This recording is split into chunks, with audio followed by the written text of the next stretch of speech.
With that in mind, before we get our next caller here, back to you, Jed, and these weather. I think it's worth repeating that the weather don't make your plans this year based on weather that you had in your area last year. Talk about that again, if you would.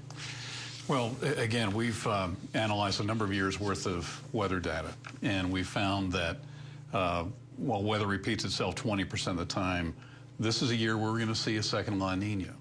But I can't stress enough that this La Nina is not like the one that we saw last year. It's not as intense, and we think that there's a possibility. Again, a possibility it may switch over to a neutral situation, or it could go to an El Nino, or it could stay as a La Nina.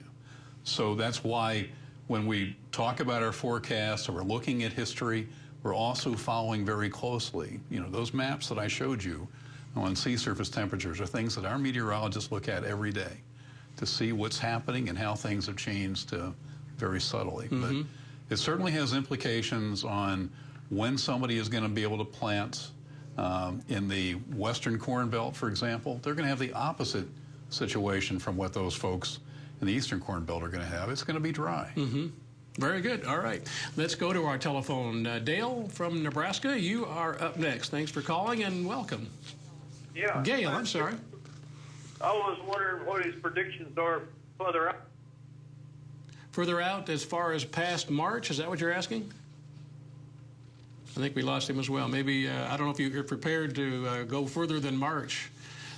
In some of those, just a general, again, sure. If you're just joining us, viewers, Jed is not a meteorologist, but certainly a lot of people on staff that helped him prepare to be here and talk about the services you provide, but generally. Well, Gail, in your part of the western corn belt in Nebraska, I think you're, again, going to be seeing drier conditions than you saw before. Now, in Nebraska, there's a lot of irrigation, so you don't have the issues of too much water. It will be a water management issue that you're going to have to deal with. It's probably going to stay, fairly dry at least through the springtime. I mean, it's hard to see beyond the next few months, even if La Nina changes.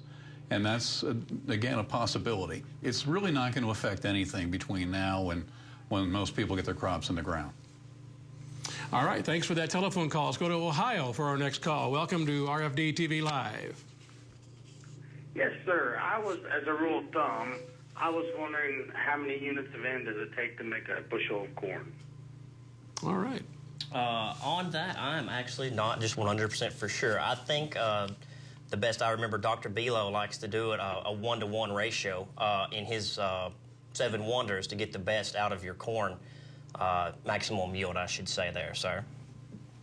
Very good. And something else, thanks for that call as well. Something else that Dr. Bilo mentioned is that this whole thing with AGROTAIN and nitrogen stabilization, he called it weatherproofing nitrogen. Maybe just reiterate that a little bit on his behalf. Yes, sir. He looks at, to weatherproof the nitrogen as a way to be able to stabilize it, for the plant to be able to uptake it later on. I definitely recommend anyone go to his website. It's 7wondersofcorn.com, and he gets a lot more in-depth on all of his studies in that website to help people educate them further along on hitting the 300 bushel mark on corn. Exactly, and there is the website for you viewers to write that down and refer to that as well. We're going to take our second break here, come back, take more of your telephone calls. In fact, let's give you our phone number for you to join us. It's toll-free, 877-731-6733.